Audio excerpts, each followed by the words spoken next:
Ito daw ang kailangan ng SB19 sa ngayon? Sige, panoorin natin. Ito ang kailangan ng SB19 para ma-market sila sa US music label or record. Okay, so panoorin natin to mga madam sir, no? Mula pa rin kaya The Showbiz Trend, yung nagawan ko ng reaction video kahapon sa channel din niya yun eh. Yung sinabi niya ron is yung may katapat na ba ang BTS, which is yung SB19 daw po ba? So this time ito naman po, no, ito daw ang kailangan ng SB19 sa ngayon. So yung thumbnail is si Bruno Mars tapos si Charis Pimpenko. Ba't si Charis?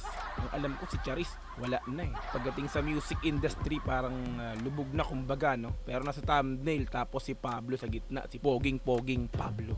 Diba? So anyway, yan sa mga madam sir, samahan nyo ko, panoorin po natin to, no? Parang isa na naman tong issue.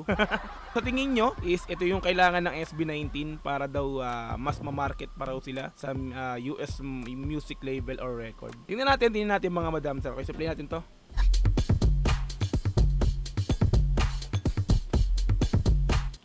Bilang isang tao na na-inspired sa pagsumikap ng SB19, pag-angat sa kabila ng pagsusumikap sa buhay para matupad ang pangarap bilang isang singer sa Pilipinas at sa buong Asia.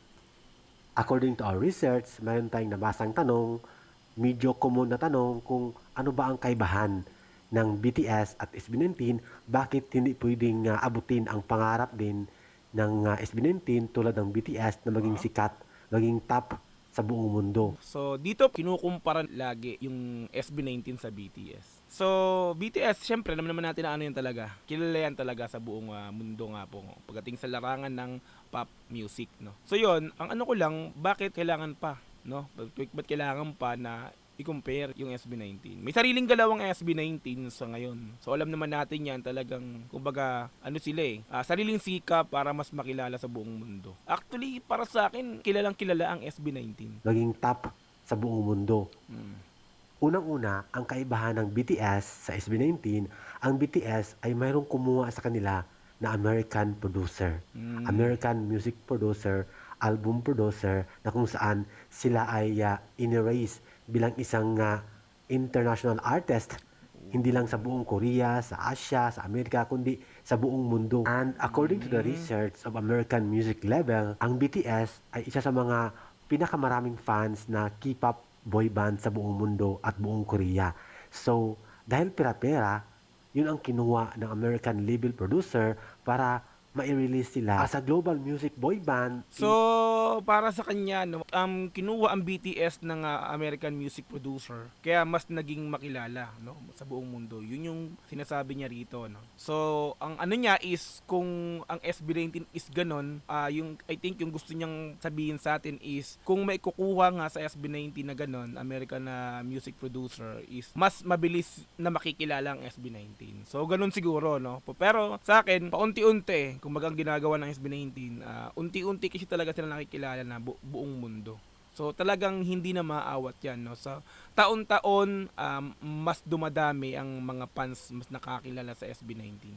So siguro ang gustong iparating sa atin nito is yung kung gustong bigla ang makilala ng buong mundo, no. So ganun siguro, ganun ang gustong iparating sa atin nito, no, ng video nga po na to.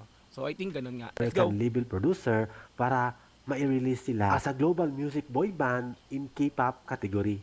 Sa totoo lang, kayang-kayang lampasan ng SB19 ang kasikatan ngayon ng BTS. Totoo, syempre. Pag talento ang pag-uusapan, lamang na lamang. Totoo, kaya nga no need na para sa akin, no need na para dumikit or may kumuha, may kumontak sa kanila na American producer, no. So no need na yan kasi sa sariling sikap nilang ginagawa, sa talent pa lang nila, talaga napapansin na yan ng lahat. So hindi na natin kailangan pang i-market ang SB or sana makilala sa ganun. Slowly yan, unti-unti na yan, nararating na yan ng SB19. So para sa akin, kahit hindi na ng BTS, pag talento ang pag-uusapan, lamang na lamang ang SB19. Pagkabaitan, approachable, at Yes. syempre magalang, SB19 yan dapat walang-wala ang BTS dyan. Dapat may isang American music producer o US label ang kukuha So totally wala akong idea sa BTS kung ano yung mga pag-uugali, yung mga karakteristik ba, ganun, personalidad. So syempre hindi naman ako nanonood ng mga videos niyan, wala akong ideas sa mga ano niyan, sa mga kanta niyan, no. Pero alam ko yung BTS yung pangalan, tsaka at alam ko matagal na yan K-pop talaga sa ano. Yeah, pero yung SB19 kasi talaga is alam naman natin na kaya sila minahal ng tao is mababait, napaka-humble, no. So yung istorya ng buhay nila talaga nakaka-inspire.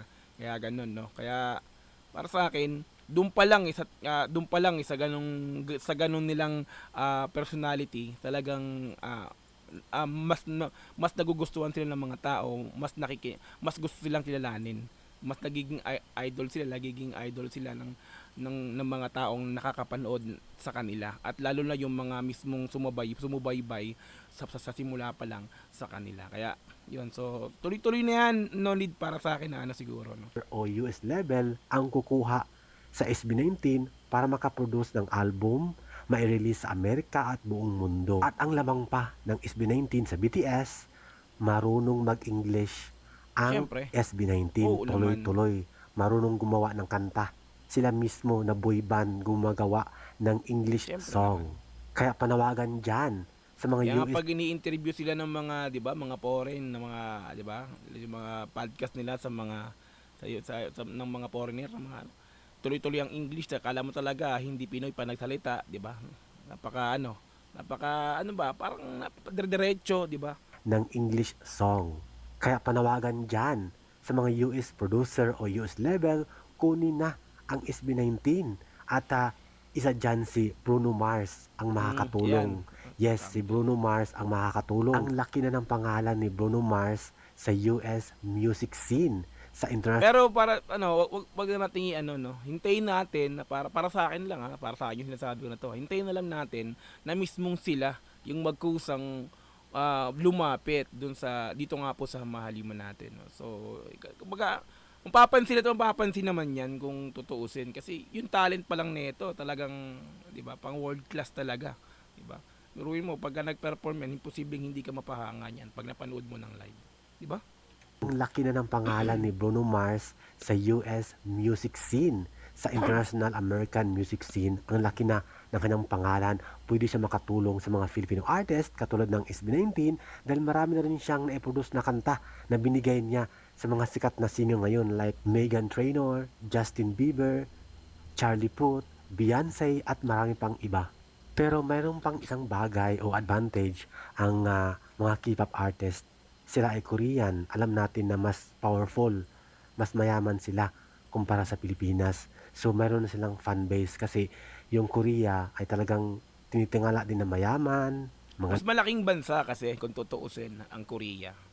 'Di ba? Kaya ganun ka ano kalaki yung sinasabing fan base nito, no, ng BTS, no, sa Korea, no. That's fan yun. base kasi yung Korea ay talagang tinitingala din na mayaman, magandang country, o di ba? Tapos yun nga lang din ang kulang talaga, US American producer ang kailangan ng SB19. Yun yung para sa kanya siguro, no. Palagay niya to, no, na yun yung gusto niya na mangyari, na sana may kumuha, yun naman siguro yung pinaparating nito talagang video to. Producer ang kailangan ng SB19. Dahil dati nga si Charis Pimpenko, pure Pinay yan, pure Filipino. May kumuha sa kanya na American producer. At nakarelease siya ng kanta Okay. na Okay. internationally known na Pyramid. Nakasama pa niya si Nick Jonas, nakagawa ng 2 albums. At ang maganda sa SB19, may So yun, no, so nasama si Charis, so nabanggit si Charis. Kasi totoo naman na si Charis is talagang nung time na yon, nung sumisikat siya sa Pilipinas, tapos nagkaroon siya ng kakolabo sa Amerika. So yung kantang Pyramid nga po ng ni Charis, no, may kakolab siya ron. So sumikat yon sa Amerika. So nangyari, yun yung parang naging mas naging isang stepping stone ni Charis para mas lalong sumikat sa buong mundo. Kaya lang this time kasi wala na si Charis, para talagang 'Di ba? Huwag nating pero Bruno Mars, yan meron pa rin solid. Nick Jonas nakagawa ng 2 albums. At ang maganda sa SB19, mayroon na silang pundasyon in terms of solid fan base. Meron Marami na talaga. silang mga international fans, mga reactors na well known na sila, hindi lang sa International US, reactors. pati sa Europe at buong Asia. So, yun. So, kailangan nila ng American music producer para sila ay ma-release as a global boy band. At sana si Bruno Mars ang tutulong sa kanila at kukuha sa kanila para makaproduce ng kanta at album.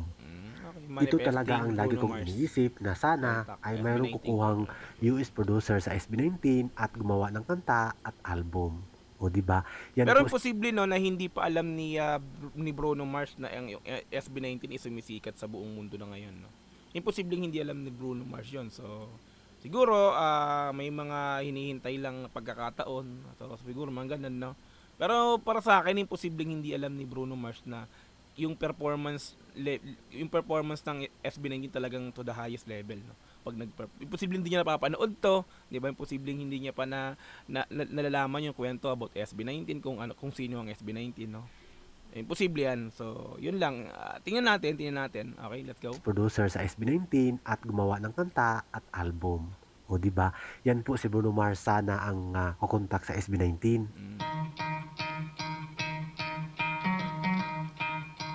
Si Bruno Mars ko-contact pero ang SB19 ito hindi siguro na hindi na siguro para lumapit or hindi sila yung mismong ko-contact kay Bruno Mars para sa ganyan, no.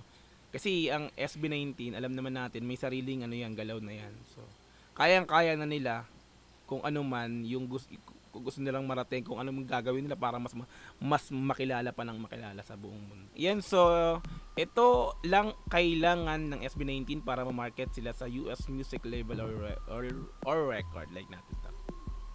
Okay? So yun yung sa palagay niya, no, na si Bruno Mars ang susi para mas makilala ng husto, ng mabilis globally ang ating mahal na SB19. So kayo, mga madam sir, ano sa palagay nyo, no? So kailangan pa bang ilapit ang SB19 kay Bruno Mars para mas makilala ng mabilisan? So comment down below mga madam sir, no. So pero yung palagay ko para sa akin, no. Gumagawa ng sariling galaw, gumagawa ng sariling movement ang SB19, no. So no need na para sa akin na lumapit sa mga ganyan kasi kayang-kaya na nila yan, di ba? So mula nung umpisa pa lang talagang sariling galaw ang ginagawa ng SB19, no. May sariling galaw sila para magampanan or para mapalawig yung pagkakakilala nila sa buong mundo. Ganun, 'di ba? Kasi alam naman ng mga tao na talagang super gagaling ng mga limang tono. Kaya 'yun. So para sa akin, no need na. So SB19 the best. Napaka solid niyan kahit saan mo ilagay. Okay, yan. So mga madam sir, yan, kung nagustuhan mo ang video na to, syempre, baka di ka pa nakakapag-like sa video na to, i-like mo na yan. Subscribe sa channel ko kung di ka pa nakakapag-subscribe, no? Click notification bell para ma-update kita kada may nalabas akong ganitong klaseng reaction video. Okay, so marami pong salamat sa inyo mga madam sir. Kita-kits po ulit tayo sa mga sunod na video upload. Thank you so much once again, Dog TV, and peace. I'm out. Yeah.